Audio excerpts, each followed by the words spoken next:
Bonjour. Vous êtes membre du groupe de folk trad style Volk. Ouais.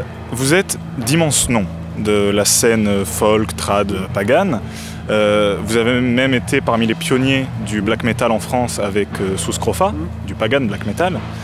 Et au fil des années, vous avez pu développer un imaginaire immense à travers divers projets comme Style Volk ou Antaoma. Maintenant, vous jouez dans votre propre festival. Comment est-ce que vous ressentez cette évolution? L'évolution, après, c'est faite naturellement.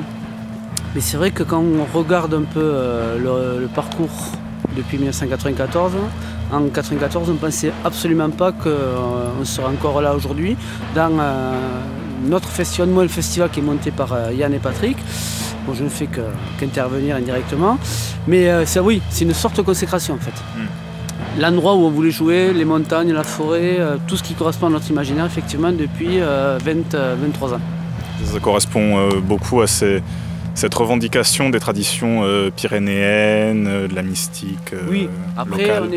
on est revendication, on n'aime pas trop ce terme. Après, on se situe nous sur une dimension imaginaire. L'imaginaire onirique, les mythes et les légendes. Après, tout ce qui est dans le cadre de la réalité, ça ne nous intéresse pas. Donc on reste vraiment... on n'est pas sur une revendication, on est sur une volonté de réinterpréter les mythes en fait.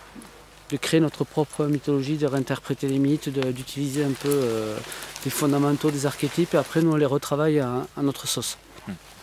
Et justement, votre musique elle-même a évolué entre Odes au lointain souverain et la Peira Negra.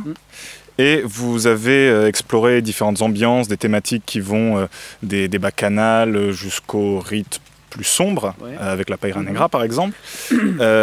Mais quel est le fil rouge dans votre œuvre, autre que le simple plaisir de jouer? Le fil rouge, c'est sur les paroles, c'est l'imaginaire. L'imaginaire, voilà, on restera sur cet imaginaire, voilà, mythologique et mythique, un peu surréaliste, un peu païen dans le sens mystique du terme en fait. On n'est pas sur du paganisme, on a des cornes avec les guerres, on s'en fiche, les cornes, il faut balader à poids dans la forêt, on n'a rien à faire. Donc voilà, on est sur un paganisme qui est mystique. Musicalement, on est sur on réfléchit pas en fait. Musicalement, on part dans des directions, il n'y a rien de réfléchi. On joue, c'est en fonction de ce qui sort au moment où on joue. Il y a une notion de conte peut-être dans votre musique? À la manière des troubadours ou... Oui, ouais. Conte, oui, si on prend des paroles comme Milaris, on est plus sur la légende que sur le conte en fait. Il n'y a pas forcément de morale. Contrairement le conte, il y a une morale, nous on n'a pas forcément de morale. Voilà, on est plutôt sur des légendes et c'est une histoire qui raconte. Voilà, on est sur la définition du mythe, on est sur une histoire racontée imaginaire. On n'est pas sur, il n'y a pas de morale. Ce lieu est un cadre qui se prête merveilleusement bien à votre musique, très sauvage. Qu'est-ce que ça vous fait de jouer dans un cadre aussi atypique? C'est l'osmose.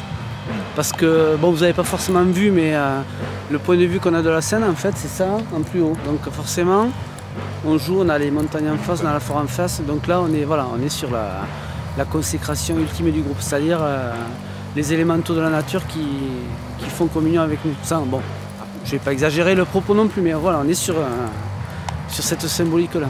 Vous attendez la présence d'Esprit des Bois, peut-être, parmi le public? Ils y sont déjà. Ils y sont déjà depuis longtemps. Une question que je pose à tous les artistes. Puisque le maître mot de ce festival semble être la tradition, et la tradition dans la modernité, quel est votre rapport, le rapport de Style Volk, à la tradition, avec un T majuscule?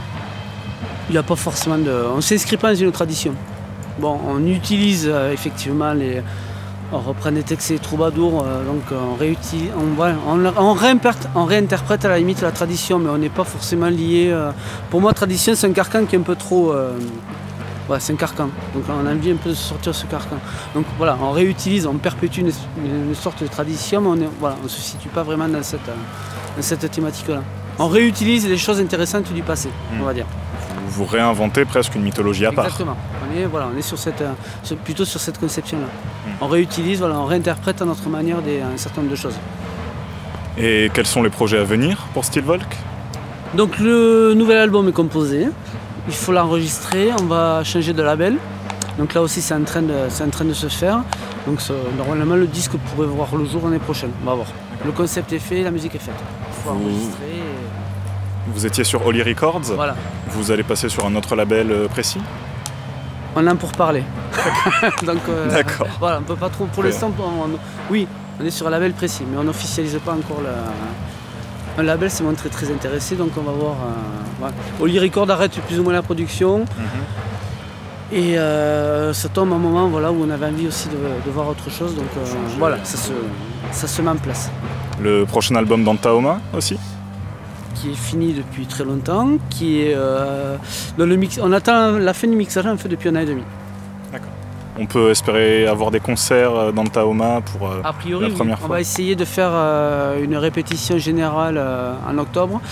Par contre, dans l'état actuel des choses, ça sera un line-up uniquement métal en fait. Il n'y aura pas d'instrument trad parce que c'est trop compliqué. Donc pour l'instant, on va se consacrer sur du métal pur et dur.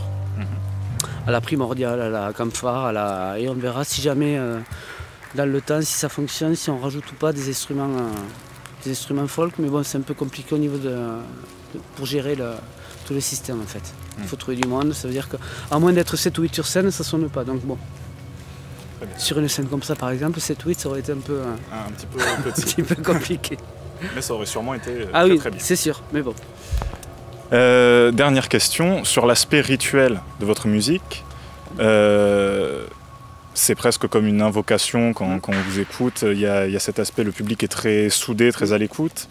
Qu'est-ce que vous pouvez nous dire sur cette essence rituelle dans la musique de Stilvolk? Donc là c'est un peu compliqué à expliquer parce que on fonctionne en fait sur, un peu comme les surréalistes, hein, sur la fulgurance du moment. Donc j'ai un peu de mal à expliquer, à intellectualiser en fait le propos. Donc ça, voilà, on joue, ça sort bien, on le garde. Donc après, voilà, c'est ce que ça provoque chez l'auditeur plutôt qui est... Nous on l'a pas trop en fait, on la comprend pas forcément en fait, la dimension. Parce qu'il y en a qui vont voir dans Stilvolk une musique joyeuse, d'autres qui vont voir l'aspect plus mystique et plus colérique selon les moments, voilà. Donc ça dépend de beaucoup de choses en fait. D'accord. C'est un peu c'est compliqué à intellectualiser. On n'a pas trop et puis on n'a pas envie d'intellectualiser en fait le propos. On est voilà sur ce qui sort. Exactement. Instinctive. On est sur le primal, voilà. Exactement. La définition de terme de paganisme, c'est ça. C'est le primal qui s'instaure un peu partout. Très bien. Eh ben, merci beaucoup pour cet entretien. Merci pour l'interview, avec plaisir. Et en espérant voir très prochainement Stilvolk de nouveau en concert avec leur nouvel album. Exactement, on va essayer. À très bientôt. Merci.